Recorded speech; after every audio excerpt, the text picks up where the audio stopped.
Here's how to make a super simple tote bag at home using your sewing machine. What you'll need is an iron, some fabric scissors, some paper scissors, some scotch tape, some pins to hold your fabric together, your thread, and then some fabric weights may be helpful depending on how you want to cut your patterns, some chalk to mark your patterns and your notches, and then some rulers to measure your seam allowances, your fabric, and then of course your sewing machines. It may be helpful if you have a serger machine, but a zigzag stitch function also works. With that being said, we can jump right into the pattern. You can either print the large format pattern or you can use the small printer size pattern, but that would just require doing what I'm doing here, which is taping it all together at the notches. As you can see, you just connect the lines together, A to A, B to B, or 1 to 1. If you don't want to do that, you can also try just going off the measurements I've left on the screen here. But once you got some sort of pattern ready, you should have something like this. You're ready to start cutting and marking your pattern. You want to start by pre-pressing your fabric, and that'll just get any dyes and also shrink it down a bit if it hasn't already been pre-shrunk. I have no plans on washing my tote bag, so I'll just be pressing it. But you want to set your patterns flat on the fabric. If it says unfold and the grain line is pointed like a little box, as you can see, you're going to place it on the fold, and that way it'll kind of unfold symmetrically after you've cut it out. And if it says cut on the grain line like this, you want to cut it parallel to the selvage line of your fabric. But anyways, you can start by marking your fabric, following the pattern lines. Because it's hard to tell, I've marked my fabric right side and the top, which may be helpful for you to do too.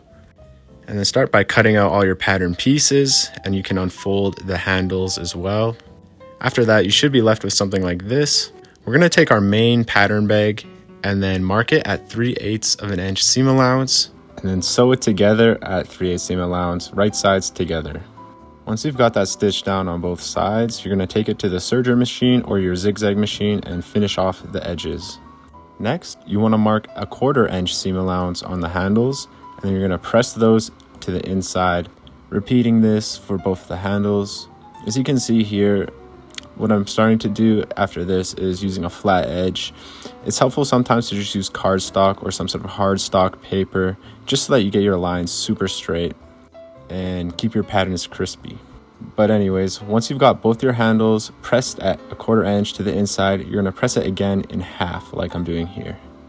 And then once you've got both your handles pressed in half, you're going to take it to the sewing machine and do a top stitch at 1/8 of an inch on both sides of your fabric, just like I'm doing here. Give both your handles a good press, and then you should be left with the bag, the 2 handles complete, and then your pockets ready to go.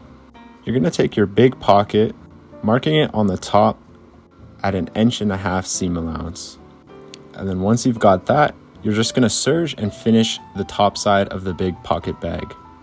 That's just so that the threads don't come undone after we put it inside the tote bag. You're then going to press it to the inside of the inch seam allowance line that you created, and then give it a top stitch at 3/8 of an inch again on the side you just fold under, just like I'm doing here in this clip. You're then just going to give it a press, and then you have your inside pocket bag part almost finished. All we got to do to finish it is put the part we just sewed on top of the now larger pocket bag, and we're going to finish and sew it down at 3/8 of an inch seam allowance. And once again, you're just going to pivot at the 3/8 of an inch seam allowance. It may be helpful to mark this down just so that you get crispy edges on your pivots.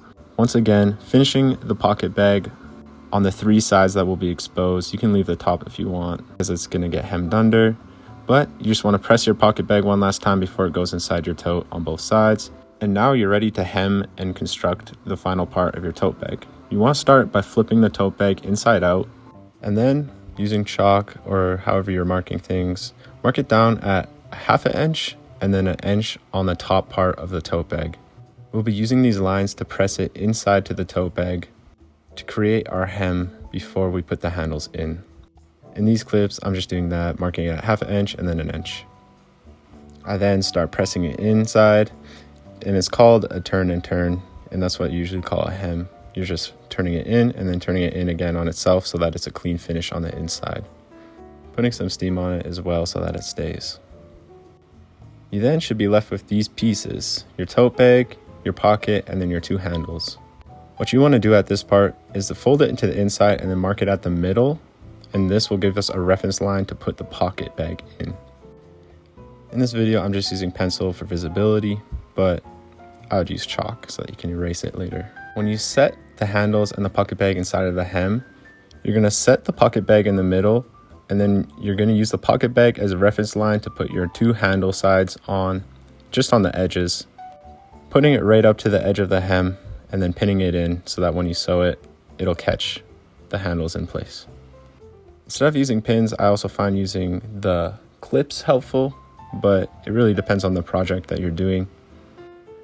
Basically, you just want to pin in this side with the pocket bag and then repeat on the other side, putting the handles in, matching the handles on the first side as a reference point. As you can see, I'm just doing that right here. Now you're ready to hem your tote bag. Just make sure you're not catching any of the other layers. Starting on the side seam, just for the cleanest finish. And you're going to sew that in using a 3/4 of an inch seam allowance. And you're just going to go all the way around the tote bag, catching the handles on both sides when you're going through the hem. Once you get to the other side, you can just hit it with a back stitch and finish your stitch. And then you should be ready for the final stage of the tote bag. If you want to end it here, you can just do the box stitch and skip this step. But if you want some nice gussets at the bottom of your bag, which is just helpful because it gives the bag a flatter bottom and then it can hold stuff in it easier, what you're going to do is mark an inch box on the side of the seam allowance of the 3/8 of the seam allowance that you made on both sides of the bag at the bottom. And then what you're going to do is clip these boxes out. Once you've clipped the boxes out, you're going to pinch the two sides together of the corners that you just cut out, like I'm doing in this clip here, just unfolding the tote bag and opening it up. And you're basically going to make a flat line from the cut you just made. And then once you've done that, you're going to stitch it down at a 3/8 of an inch seam allowance again, and then once again, finish it with a serge or a zigzag stitch. We always want to finish our raw edges on our sewing projects because if we don't, it'll fray and then start to come undone and then start to deconstruct itself, especially if it gets washed. So it's helpful to finish it up unless you're doing it as a design detail purposefully, in which case you want to do like basting stitch or whatever, you know, just to get it finished and constructed well. But that leads us to the final step of our project. We're going to unfold the tote bag once again and then give it a press with some steam on both the inside and the outside, just so that we have a flat base for our final step, which is securing the box stitch.